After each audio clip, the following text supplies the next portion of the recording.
It's great. Shakira and Usher are back. It's like a second team or something like that. It's like the offense and defense of a football team or something. I feel like switching back and forth has been kind of cool because it's like we're reinvigorating and changing and altering the chemistry a little bit. I see a fearlessness. I mean, Shakira was pregnant when she started, so that's all come and gone. She's got her kid. She's got her hormones back together, and now she's like can focus 100% on annihilating the rest of us, which is requires a lot of careful planning because she's tough. I like that though. It's good. I think that we're all really kind of going for it and gunning for each other in a fun, competitive way. That's probably why. I think that now, more than ever, it seems like one person inspires another person to turn around, and then it kind of rolls like dominoes. So now when someone gets in on it, it's like, oh, what did they hear? Oh, I want to be on it. And then it kind of snowballs. I love that. Keeps the competitive spirit alive. There are points when I think I have them and I do, and then there are other points where I think I have them and I don't. Alluding to delusional self-confidence, I think you have to believe like they're going to go with you in order to will that onto them because it's competitive, and there's a reason to go with Usher, there's a reason to go with Shakira, there's a reason to go with me. Well, it's kind of a dance because you want to compete with them, but you also want to convey to them, to the artist, you want to convey to the artist that you want them on your team. So, it's hard to negotiate and manage both. So you have to kind of focus.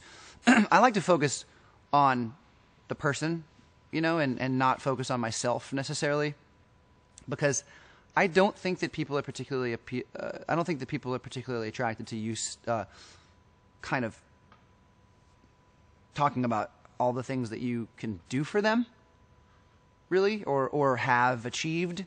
I think I mean, we all kind of know that about each other.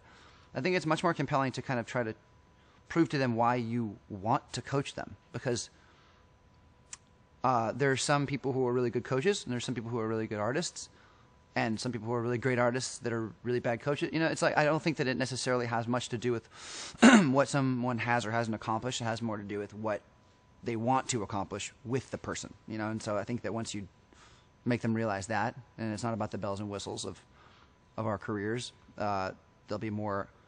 There's something a little bit more kind of real and genuine, I think, about that. Being able to convey that feeling to them. I think that we get more comfortable with each other as time progresses. So I think that you walk on eggshells more when you don't know the people as well. But because we all, I guess all six of us, you could say, know each other as well as we do now, there's a certain camaraderie that opens itself up to more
Emmys are awesome. Winning awards for things is really awesome, and I'm very proud of the show. I've always been proud of the show from day one.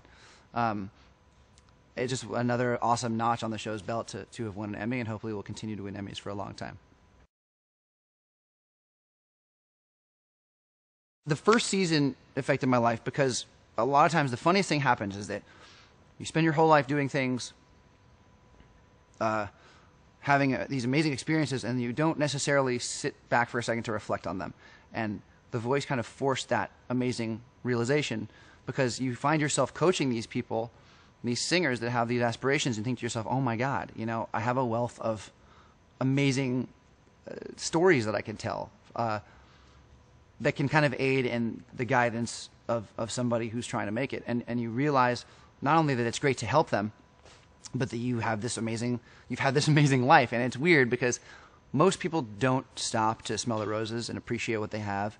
And a lot of people don't really give any of it back. And it's cool to be able to use those experiences to both make yourself realize what the hell is going on, how great it is, and also to kind of pay it forward and help somebody that's either struggling or hasn't made it yet.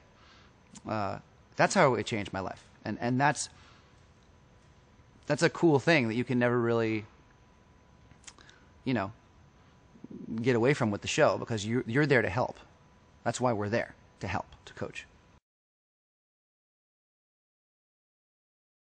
When you're known for singing, you're judged, and